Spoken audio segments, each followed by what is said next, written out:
Hello and welcome to Conquering Chaos and Mayhem. I'm today's moderator, Brett Glover, and it's my pleasure to introduce the host of Conquering Chaos and Mayhem, Daryl Cully. Daryl, how are you today? Great, Brett. How are you doing? I'm excellent. Thanks for asking. Daryl, we got an interesting guest lined up today out of the District in North Vancouver Fire and Rescue Service. I'm happy to introduce Fire Chief Brian Hutchinson. Chief Hutchinson, welcome to Conquering Chaos and Mayhem. Good morning, Brett. Good morning, Daryl. Daryl, I'll turn it over to you. It's bound to be an interesting conversation. Brian, this is exciting because we're having the opportunity to interview the leaders of the leaders across the country, and your reputation is known across the country. First of all, you have an accredited fire department, which is fairly unusual in Canada. You're one of the few. Can you tell me what makes that special? What makes that stand out? Sure. So the District North Vancouver Fire and Rescue Service is one of 10 fire service agencies in Canada that is accredited, alongside Calgary and Ottawa and a number of others. There's just over 300 accredited fire service agencies globally. We started that process probably back in 2021. Our journey towards accreditation. And really for us, it was about, identifying the fact that as a fire service agency that we strive to incorporate, industry best practices, that we strive to meet those international standards. And most importantly, and the message that we often convey with our staff is that it reflects our desire as an entity and as individuals to seek continuous improvement. And I think as a fire service agency, if you think that status quo is going to work in this day and age, then you're sadly mistaken. We need to consistently be looking to move forward. And it isn't about just implementing change, but it's about identifying, where the community needs are. Our communities are changing on a regular basis, and the emergency services, whether it be,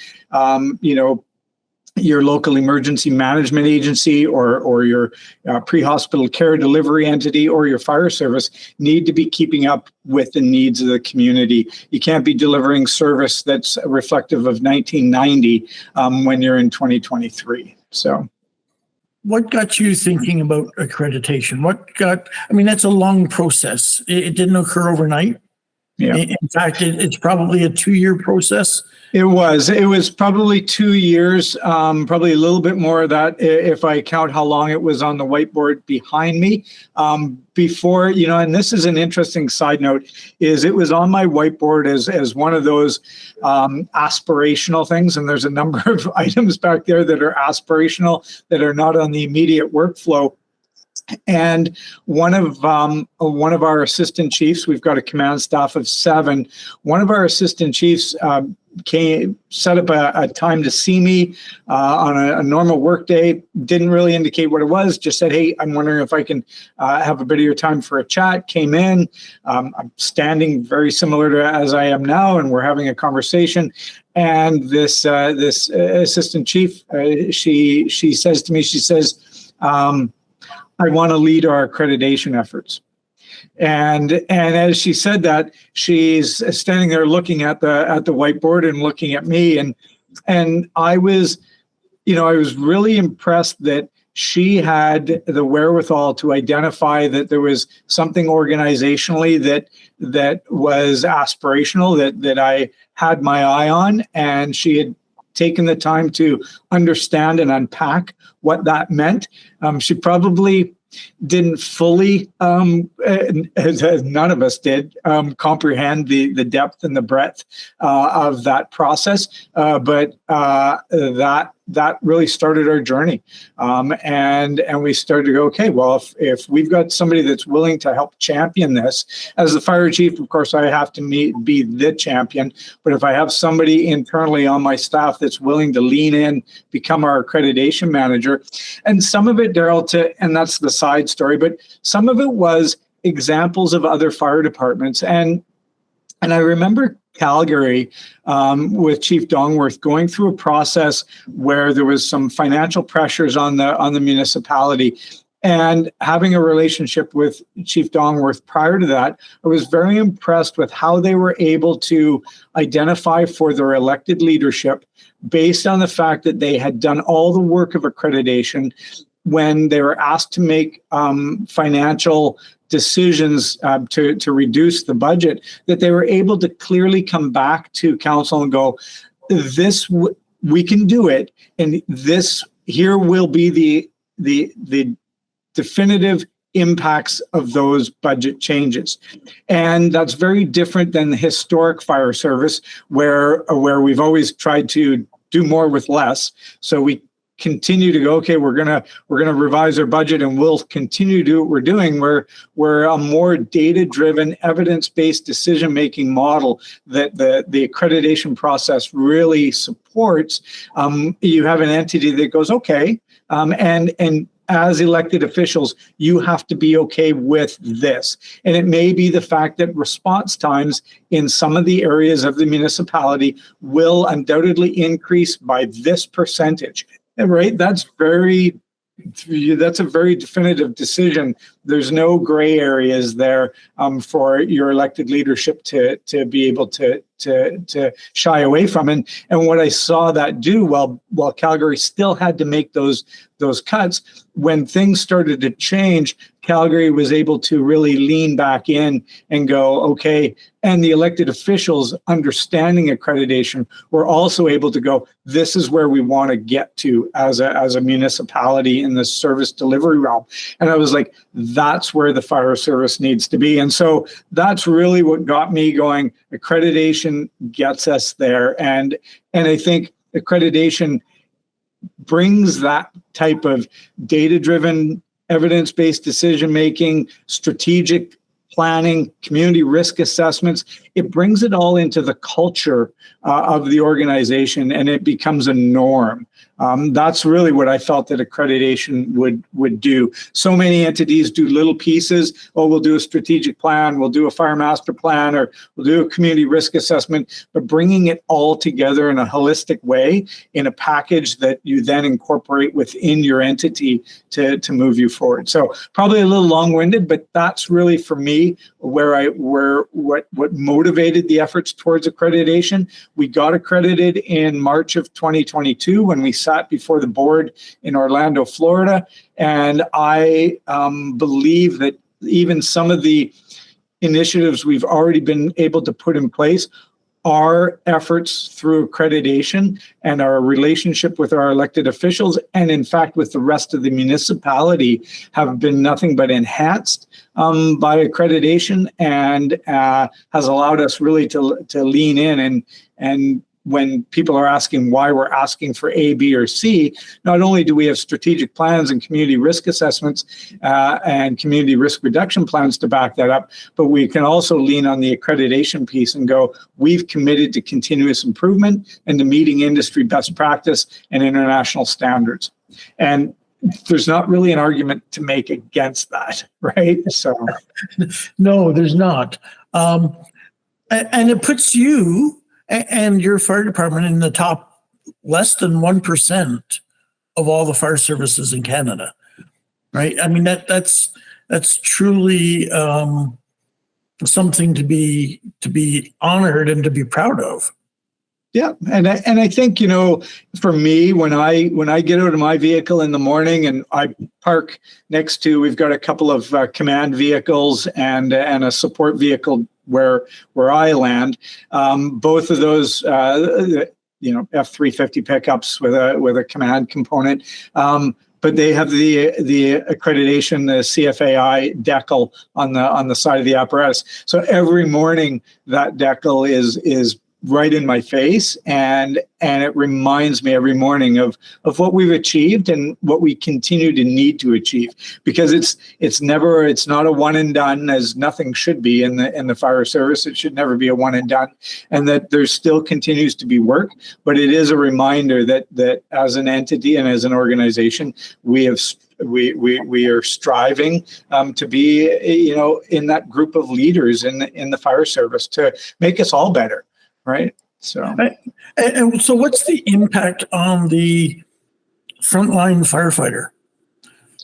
Yeah, I think, we're of a size that we have an ability to engage with our staff. So we've got 140 personnel, so 5 fire stations, 4 platoons. So not huge, not like a Calgary, where I think getting the message out about accreditation can be challenging to engage with that large of a number. So I think that what we're seeing and what we try and tell a story. So we recently upstaffed one of our pieces of apparatus.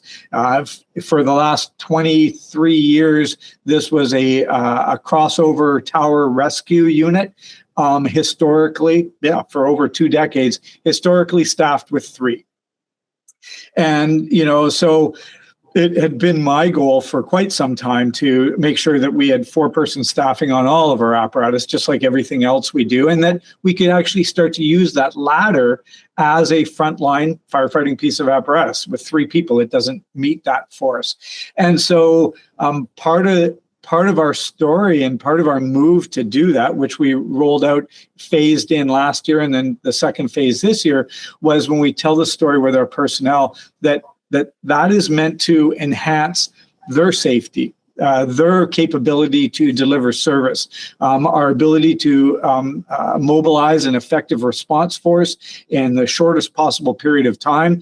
And like we say, we want the largest number of firefighters on the scene in the shortest period of time for firefighter safety, customer service, and to mitigate the incident.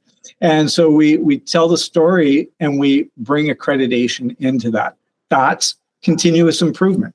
Our efforts to move to a higher level of pre-hospital care, which at this point in time, I would say over 90% of our personnel have transitioned to a new level of qualification in that field. That was a multi-year effort. And again, when asked why, because we're seeking continuous improvement.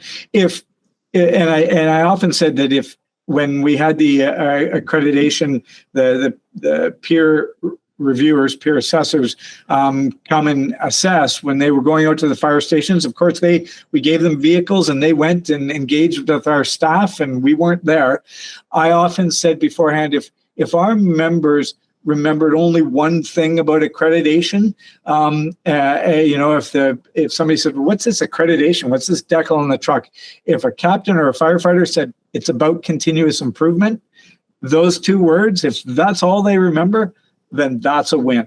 And that's about integrating it into the culture. So I think that's where of course, we also work at the chief officer level. The agency accreditation is a big piece, but all our chief officers working towards or having achieved credentials, whether through the Canadian Association of Fire Chiefs, the Executive Chief Fire Officer, or through the CPC, which is attached to the CFAI. I'm throwing out a bunch of acronyms, but the Commission on Professional Credentialing. So Chief Fire Officer, Chief Training Officer, Fire Marshal. So all of our chief officers are doing those and or have them. And when members ask, well, why?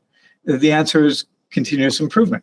If we seek continuous improvement as an agency, we should be seeking continuous improvement as individuals. And our hope is, the long-term hope is that filters continuously into the organization, and that we actually have a process in place for our confirmed captains. Any confirmed captain that wants to pursue Fire Officer 3, that is funded.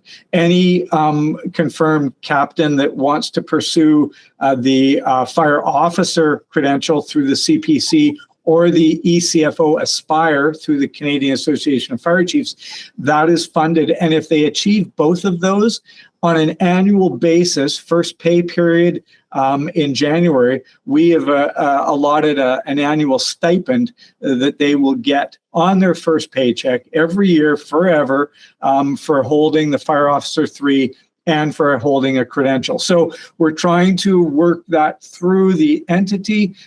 We believe that as we engage larger numbers of captains, the senior firefighters will be looking at what the captains are doing, and that continuous improvement will just become a cultural norm in what we're doing. So, yeah.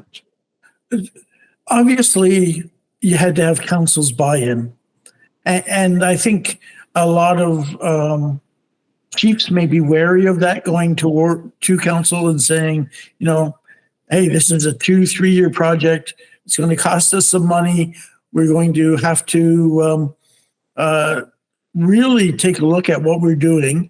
And I think sometimes in the consulting world, we see councils being hesitant even to do master fire plans because they're afraid it may end up costing them money, or there's recommendations for the spending of money.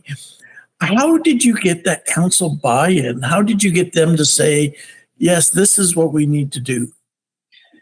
So we've worked hard to build that relationship with our political level well in advance. When councils get elected each year, we host them at the fire station. In the past, we do a mini Fire Ops 101, get them in turnout gear and let them pull some hose. But at the very least, we've brought them to the station. We've had chief officers give them an overview of the portfolios and projects they oversee. And then historically, we always end that session by taking them upstairs onto the fire floor and having our members prepared in advance, but having our members, particularly with the rescue, pulling gear off. We've had council members putting on, we do a lot of interface rescue work, putting on the large backpack that has a foldable stretcher in it. We've had council members in the vacuum stretcher and hoisting off the floor so that they get to engage with our staff and understand what we do in the community. We're very active on social media, telling our story. We try very hard to engage with the community on a regular basis. COVID was a great example where, and we took the example from Calgary actually, but we did drive-by birthday parties. As an example, and we did well over 100 of those, throughout COVID, and it's little things like that we see positive feedback from our elected officials, and then really what we did. As we started our journey with accreditation, we call it a strategic plan. For me, I look at fire master plans and strategic plans very, very similar in their intended outcome for a fire service entity. What we did, though, I find that when we have an opportunity to do fire master plans, usually that provides a little more detail and direction in terms of what we're doing. So we took a step back and wanted to take a bigger picture with the strategic plan. And when we put the time and effort into that, we then presented that to council. And we presented it in a way that, hey, we want to show you what our plan is for the next 5 years. We want you to know that one of those aspects is that we're going to be seeking accreditation. And let us tell you a little bit about what that is. So what we did is we really started to work through our community risk assessment and our community risk reduction plan and all those journeys. So we didn't come in and go, hey, we're doing accreditation and we have to do all these things. We came in and said, we're doing all these things because it's what we need to do to serve the community. And they will also help us on our journey towards accreditation. So it took away the focus of accreditation and allowed us to focus on we're doing what we need to be doing, and we got the buy-in, and we were able to get those pieces really accepted in the kind of vernacular of our conversations with our elected officials, and by the time we came to telling them that we were ready to move towards accreditation and that a peer team was going to be coming and that we would need them to be available, particularly mayor and senior members of council, to meet with this peer team. they weren't surprised by accreditation, and they didn't look at it as this big thing. And the nice thing about it is the recommendations that come out of accreditation. There was identification of things we're doing well, and there was identification of things where we can be doing things better. And there was recommendations in there that, as part of our conversation with council, we were able to say that's an aspirational recommendation. When we prioritize these recommendations to make sure we're delivering the best service to the community, here's what we need to work on. And there's some other pieces here that, yes, they've been identified, but we're not going to be able to get to those in our immediate, workflow. So they were very, very accepting of it. And I think the real key is nothing that came forward in the recommendations through accreditation isn't something that we hadn't already normalized at some point in time, right? The mayor and he sets up an annual lunch for him and I, the first quarter of every year. He does it with all the department heads in the district. And we go out, and so I'll just tell you again, I tangent a little bit here, but one of the first lunches I had with the mayor, I said, what are your concerns as the civic leader of this municipality? What are your public safety concerns? And he said, post-disaster earthquake capability, pre-hospital care, and wildfire response. And we had a number of things going, but I was like, we got you covered. These are the things that we're looking at as well. Here's some of the things that we're going to be looking at long term to support those.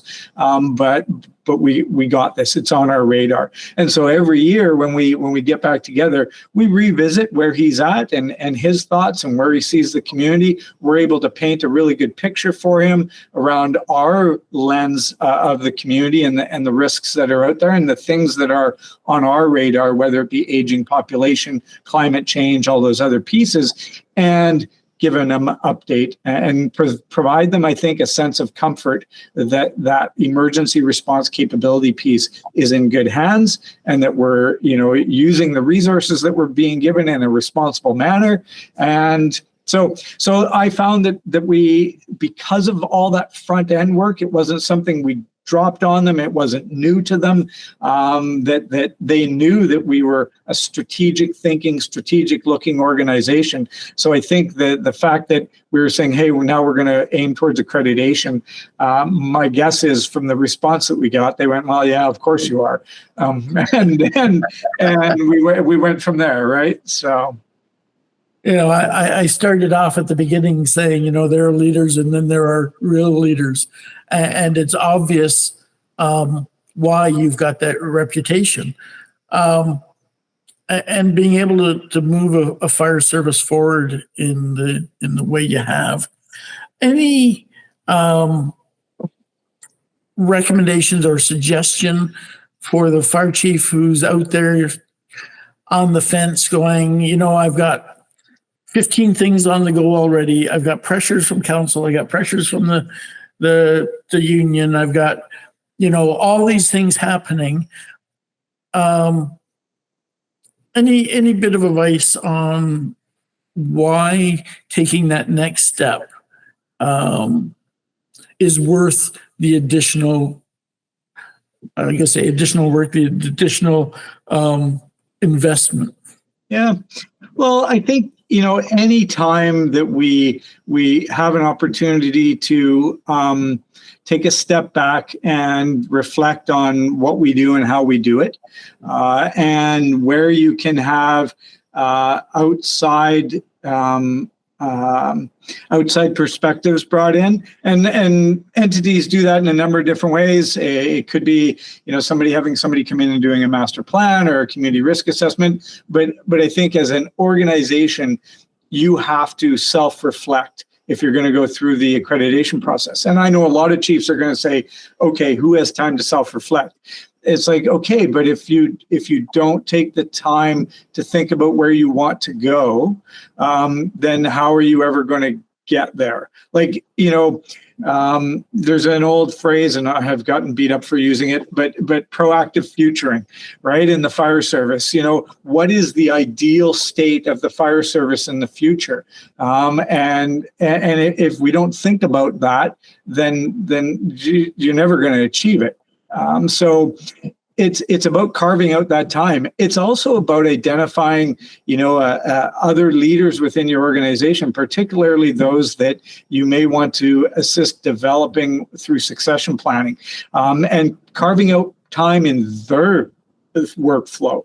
And sometimes that may mean seconding somebody up to alleviate some of that workflow. So there may be other, so there's a financial issue there. So you go, okay, you're going to make somebody an acting assistant chief to cover off an operational element so that this assistant chief can work on accreditation. And while there's a cost to that, there is, but think about the return on investment. Not only are you succession planning somebody within your organization that can then be your accreditation manager and help champion that, but you're also giving someone else an opportunity to succession plan.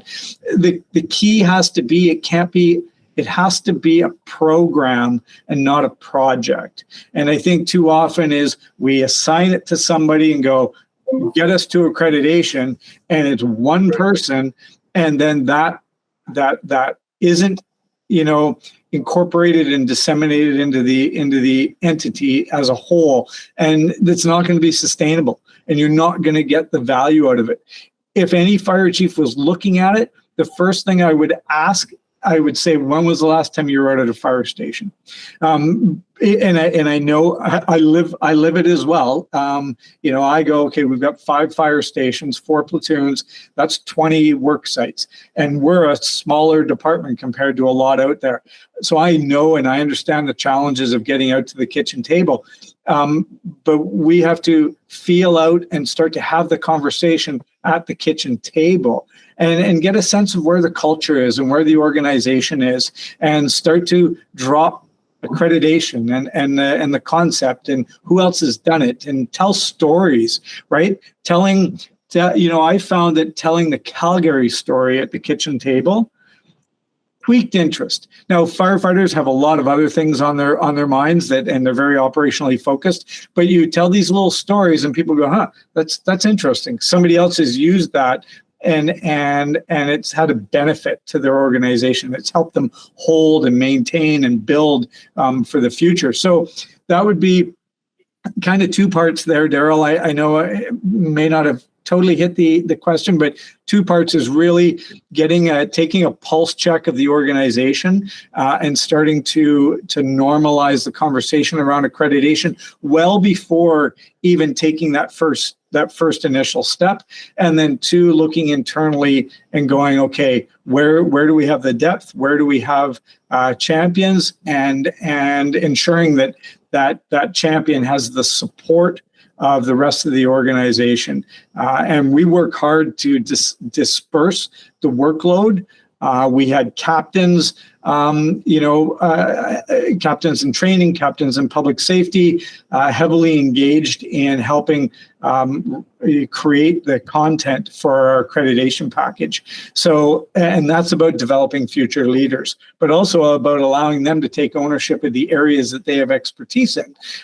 So that's kind of what I would say. I think for any fire chief, there's, everybody always wants to know, what's the ROI, right? What's the return on investment here?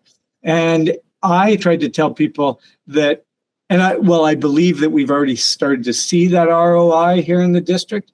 I was very comfortable with the fact that the ROI may not land while I'm still here, but that's okay, because this is about the long term. And positioning the organization to weather the storm, and whether it be financial, whatever it be, what might be, and to really, a little aside thing. One of the other things that I've used the concept of accreditation around is I've seen it throughout my career. When key leadership in a fire service changes, the organization a lot of times does a wild shift to a new direction.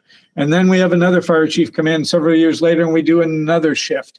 And I'm like, if we're trying to aim for the future and we're taking these wild swings back and forth, it's like driving down a road and trying to go from ditch to ditch and stay out of the ditch. I'm like, yes, there will be changes with each key leader, each fire chief. They'll have things they want to do, but if we set the foundation of accreditation and the things that it aspires to, the next fire chief that comes in has something to build on and lean forward from. That's really what it's about. So it was never really about me, but I wanted to be able to leave something for the next fire chief to be able to go, here you go, do with it what you want, but we've done this for the organization and to set you up for helping to move us forward, So, which was a little different than when I came in, and historically, I think for a lot of fire chiefs, when they come in, it's like, okay,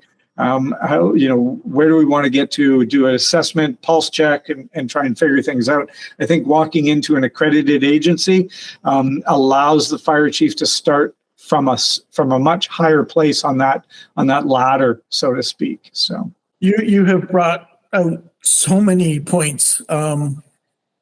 That we could just go on forever, and unfortunately, we're out of time. But you talked about kitchen table leadership and